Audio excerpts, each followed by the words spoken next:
ရေမြင့်လို့ခေါ်ကြတဲ့ hippopotamus ဟာအာဖရိကတိုက်ရှိမြစ်တွေရေကန်တွေထဲမှာနေထိုင်တဲ့တိရစ္ဆာန်ကြီးတစ်မျိုးဖြစ်ပါတယ်။ကိုယ်တည်းကြီးမားပြီးတာမန်ကြည့်ရင်အေးဆေးသလိုမြင်ရပေမဲ့တကယ်မှာတော့အလွန်အန္တရာယ်များတဲ့တိရစ္ဆာန်တစ်မျိုးဖြစ်ပါတယ်။ရေမြင့်တွေဟာအလွန်ပိုင်နဲ့ဆွဲလန်းကြပါတယ်။ကိုယ့်နေရဲ့ကိုယ့်ရေဒေသကိုဝင်ရောက်လာတဲ့လူတို့မဟုတ်တိရစ္ဆာန်တွေကိုချက်ချင်းတိုက်ခိုက်တတ်ပါတယ်။ရေထဲမှာအမြန်နှုန်းမြင့်စွာရေကူးနိုင်သလိုမြေပေါ်မှာလည်းလူထက်ပိုမြန်ပြေးနိုင်ပါတယ်။ရေမြင့်ရဲ့ပါးစပ်ဖွင့်နိုင်စွမ်းက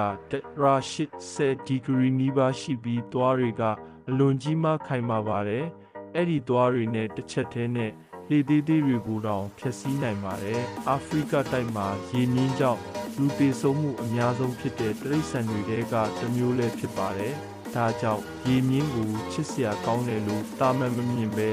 အလွန်သတိထားတဲ့တိရစ္ဆာန်တစ်မျိုးဖြစ်